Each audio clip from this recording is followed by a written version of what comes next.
નમસ્કાર દર્શક મિત્રો, એચડી ન્યૂઝમાં આપનું સ્વાગત છે અને હું છું આપની સાથે આલોક. અમે તમને લઈને આવ્યા છીએ થલતેજ વિસ્તારમાં આવેલા સુવાસ એપાર્ટમેન્ટમાં, જ્યાં જ વહેલી સવારે એક ઘટના બની હતી.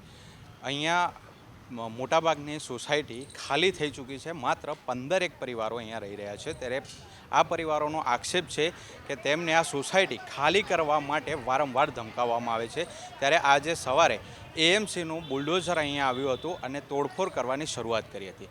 જ્યારે સોસાયટીના રહીશોએ આનો વિરોધ કર્યો અને મહિલાઓ એકઠી થઈ, ત્યારે આ લોકો પાસે કોઈપણ પ્રકારનું આઈ કાર્ડ કે કોઈપણ પ્રકારનો લેટર ન હતો અને તેઓ પબ્લિક ભેગી થયેલી જોઈને ભાગી ગયા હતા. ત્યારે આવો વાત કરીએ, શું છે સમગ્ર મામલો, જોઈએ આ વિડીયોમાં.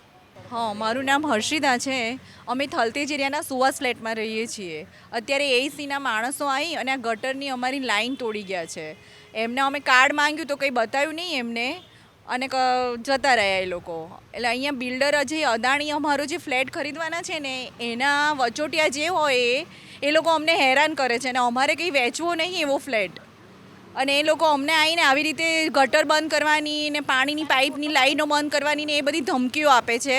એટલે અદાણીને અમે એવું કશું કહેતા નહીં, પણ વચોટિયા જે બી હોય એ લોકો વધારે હેરાન કરે છે અમને. એટલે એ લોકોનો બહુ ત્રાસ છે અને હવે એ લોકો આવી રીતે અમારા મકાનો આવી રીતે પડાવવા માંગે છે. એટલે અને અમે લોકો અહીંયા 30 વર્ષથી રહીએ છીએ આ ફ્લેટમાં. એટલે આની પહેલાં અમને કોઈ નોટિસ કે એવું કંઈ જ નહીં આવી, આવી નોટિસ કે એવું કશું. એટલે અમને લોકોને એ લોકો હવે આવી રીતે હેરાન કરે છે. વચોટિયા કે જે હોય, અમારા અદાણીને તો કંઈ હશું કહેવું નહીં, પણ વચોટિયા હવે આવી રીતે અમને એવી રીતે હેરાન કરે છે, ગટરની પાઇપલાઇનો બંધ કરીને ને એવી રીતે. આઈડેન્ટિટી માંગ્યા તો આઈડેન્ટિટી આપ્યા જ નહીં. આઈડેન્ટિટી એમને કીધું કે માણસો હો તો તમે આઈડેન્ટિટી તમારા બતાવો, તમે પ્રૂફ આપો. કે આઈડેન્ટિટી ના હોય તો તમે એમસીની નોટિસ હોય, નોટિસ બચી હોય તો નોટિસ અમને પહેલાં બતાવો. પણ નોટિસ બી ના આપી અને અમે બોલ્યા એટલે જતા રહ્યા એ લોકો. અમે તમને વોટ્સઅપમાં કાર્ડ બતાવીએ તો જ્યારે અમારા અહીંના રહીશે એવું કીધું કે અમે વોટ્સઅપનું નહીં માંગીએ, તમે લીગલી લખેલું કાગળ લાવો તો અમે તમને તોડવા દઈએ. તો જેવું માંગ્યું અને એમનું આઈ કાર્ડ માંગ્યું, એવા જ એ લોકો એમનું જીસીબી લઈને ભાગી ગયા અને અમારા ગટરની પાણીની લાઈન તોડાવીને એમ કે તમારું બંધ કરી દે ને તમે વેચીને નીકળી જાઓ. પરાણે અમને નીકાળવા માંગે છે. અદાણી તો સારી કંપની છે, પણ વચ્ચેના જે માણસો છે ને એ લોકો અમને વધારે હેરાન કરે છે. હવે અમારે ડીલિંગ કેવી રીતે કરવી? એ કંપની જોડે કરવી કે માણસો જોડે કરવી? માણસો જ વધારે વચ્ચેના હેરાન કરે છે અમને.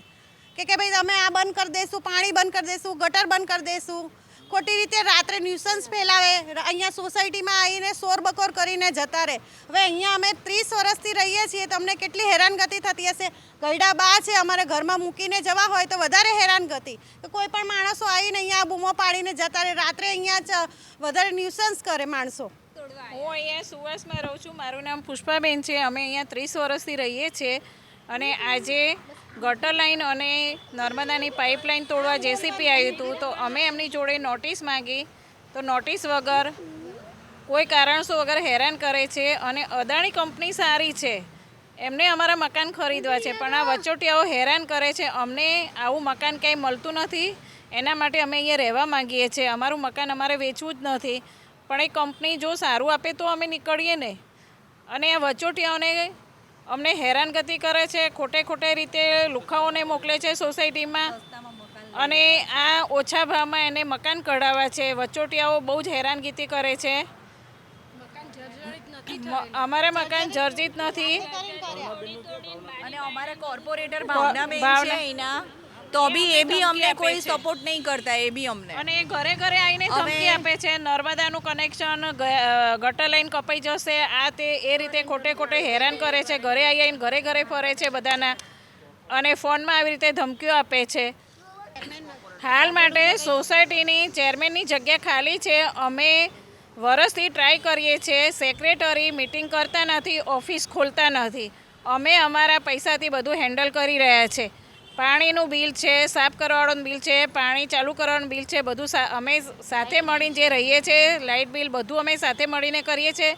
સેક્રેટરી આવતા નથી, ઓફિસ ખોલતા નથી, મિટિંગ કરતા નથી. પ્લસ 3 વર્ષથી અમારે કોઈ સોસાયટીમાં મિટિંગ જ નથી થઈ. આ અમારું મકાન જાણ બાર બધું બારોબાર કરે છે કામકાજ.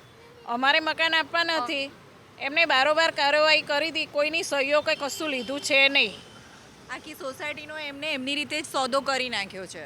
એટલે હવે જે અમે 15-16 જણ છીએ એમને હવે આવી રીતે એમને કાઢવા જ છે બસ. એટલે ગમે તે રીતે એ લોકો આવી રીતે એએમસીના એમ કે અદાણીવાળા છે એટલે બહુ મોટું માથું છે ને આમ છે ને તેમ છે ને એમ કરીને અમને લોકોને ધમકી આપે છે. એટલે આ તો અમે એટલે જ અમે અમારી છે એમ કરીને ધમકી આપે. એટલે જ અમે આવી રીતે એ કર્યું કે ભાઈ આવી રીતે વધારે હેરાન કરશે તો આ તો મોટા માથા કરીને વધારે હેરાન કરશે. હવે એ અદાણીવાળાને આગળ ખબર છે કે નહીં અમને ખબર નહીં કશી. એ તો જે ભાવનાબેન પંડ્યા અને એમના મિસ્ટર છે ભરતભાઈ એ તો કોઈ જવાબદારી લેતા જ નહીં. અને એ તો મળીને ઉલટાનું એમ જ કહે છે કે આમ કરો ને તેમ કરો ને આ તો તમને હેરાન કરશે ને મોટો આ માણસો છે ને એમ કરીને એ જ હેરાન કરે છે.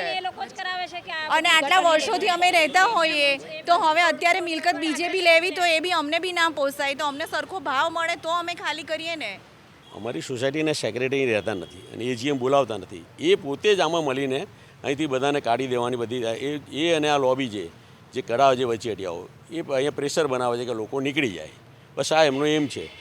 જેને ખરીદવું છે એ પાર્ટી અમારી સાથે આવતી નથી. આ જે છે એ એજન્ટનો જ છે, ત્રાસ છે ને એજન્ટનો જ છે. ડાયરેક્ટ જો પાર્ટી આવીને બેસે તો એનો રસ્તો નીકળે. બાકી એ એજીએમ બોલાવતા નથી, અહીંયા સોસાયટીનો વહીવટ કરતા નથી, પોતે બહાર રહે છે. આ અમારો એક પ્રોબ્લેમ છે. એના માટે અમારે સેક્રેટરીને કમ્પ્લેન બી આપી છે સોસાયટી એક્ટમાં. એનો કોઈ જવાબ ત્યાંથી પણ એનું ફોલોઅપ ચાલે છે. 50 લાખમાં ખાલી કે ઘર આટલા જ વેચાશે કે 50થી વધારે મળશે નહીં, બરાબર? અને કેટલા એમણે લીધા છે અને આ તોડ્યું. હવે આ કોણ સરખું કરાવશે? એટલે બહુ જ વેલ્યુ તો બધી બહુ છે પણ એ લોકો દબાઈને બેઠા છે. હા છે એના કરતાં ઓછા જ આપે છે એને વેલ્યુશનની કોઈ ડિસ્કશન જ કર્યું નથી અને ડિસ્કસ કર્યું જ નથી. એ એમની અહીંયાથી છોડીએ તમને બીજે ક્યાંય ના બીજે ક્યાં મળશે? 50 લાખમાં ક્યાં ઘર મળશે? બોલો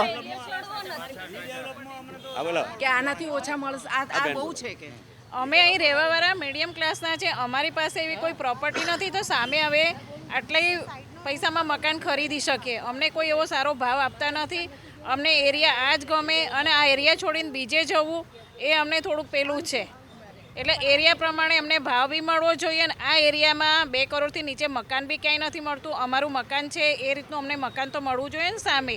પી આવ્યું એ કોર્પોરેશનનું છે જ નહીં અને કોર્પોરેશનના માણસો બી નથી. નોટિસ માંગી તો નોટિસ બી નથી. એમનું કોઈ આધાર કાર્ડ કશું કોઈ પ્રૂફ નહોતું. જ્યારે લેડીઝો બધા ભેગા થયા એટલે ભાગીને જતા રહ્યા. અમે એક વિડીયો લીધો એમનો એટલે ફટાફટ નીકળી ગયા અહીંયાથી. તો આ જે તોડફોડ કરી છે એની જવાબદારી કોણ લેશે? અને આ તો ઠીક છે બધા લેડીઝ ઘરે હતા, કોઈ ના હોય, 1-2 જણ હોય અને આવું તોડફોડ ચાલુ કરે. અંદર વ્હીકલો મૂકેલા છે, આ છે, કાલે કોઈ વ્હીકલ ચોરાઈ જાય, આ છે. એના માટેની જવાબદારી કોણ લે?